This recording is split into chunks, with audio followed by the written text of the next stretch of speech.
Look, my job here tonight is to tell you about what the Robinson Medal is, because formally we are to present the Robinson Medal, and I just should hold it up. So it is on the front side, I know you can't probably see it, is a picture of Armagh Observatory, as it was actually in 1790, but in fact as it very much looks like today. And on the other side, in fact, we have there, it is a picture of Archbishop Robinson, the founder of Armagh Observatory, after which the Robinson Medal is named. So he founded our observatory in 1790. He was inspired, in fact, by the discovery of planets. In fact, it was the discovery of Uranus by William Herschel 9 years earlier in 1781, which we believe was the event which made him want to have his own observatory here. And I'm sure also the fact that Dunsink had one at the time, and he wanted to have one too in his own diocese in Armagh.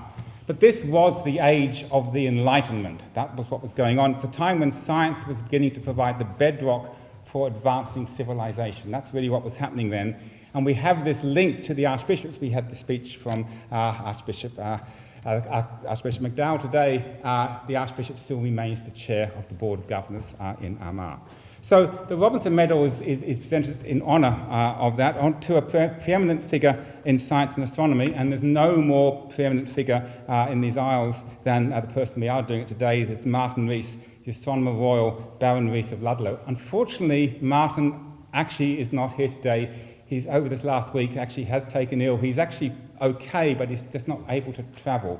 And he's recorded an acceptance speech which will play after this. So unfortunately, I can't present this medal here in person.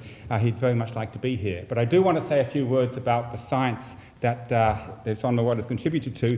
He's a cosmologist, and there's no bigger science than cosmology, because this is studying the history of the universe itself and the evolution of the universe, where the universe is going. Some of the things, for instance, he has been a major contributor to is the fact that we know we live in a Big Bang universe and not what's called the steady state. You might have heard of the Big Bang. Understanding there's a pervasive radiation through space called the cosmic microwave background radiation. This is an echo from the Big Bang. He's a major contributor to understanding that. How the first galaxies are cities of stars, we live in one called the Milky Way, how they first came to be and how the first light in them came to be. This is actually what the James Webb Space Telescope has been built to look for today, but he's one of the contributors to understanding what they might be. What powers galaxies? Black holes. We all love to know about black holes. Black holes power basically all galaxies out there. Martin Rees is a key contributor to that. And finally, and moving into really the biggest realm of all, developing the concept of going beyond just the Big Bang, the concept of the multiverse, of which perhaps our universe, our visible universe, is just a small part. That is very much an evolving area. We don't know what it is yet, but Martin Rees is at the forefront of that. But he's done far more than just contribute to the science being great. He's also contributed to society in many ways. Just to give you some of his achievements. First of all, he's the Master of Trinity College. That's the one in Cambridge, not the one across the road, just in case you got confused. He's Plumbian Professor of Astronomy there, been Director of the Institute of Astronomy, and indeed he is the Astronomer Royal. He's the 15th person in that post. He's been Astronomer Royal since 1995, in fact. But it's not just his scientific papers on research. He's contributing to the public understanding of science through his many books. In fact, his most recent book is one called If Science is to Save Us, and it's regarding the challenges faced by our 21st century world and how we need to use the science to tackle that. But it's also that science is not just for the scientists. It's far too important to be just left to the scientists. Society has to be involved in that.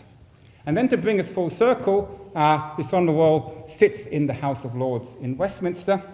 And this draws this full connection back to here today with the South House of Lords, the Irish House of Lords, and with the 1791 Act to form Armagh Observatory forever. And in fact, we've brought the Act down. We actually have it in our archives, and if you want to look at the cage over there, the case, you will see the 1791 Act. So, and not only that, there was the Astronomer Royal at the time, Neville Maskelyne, who actually told us what we should put in the observatory today.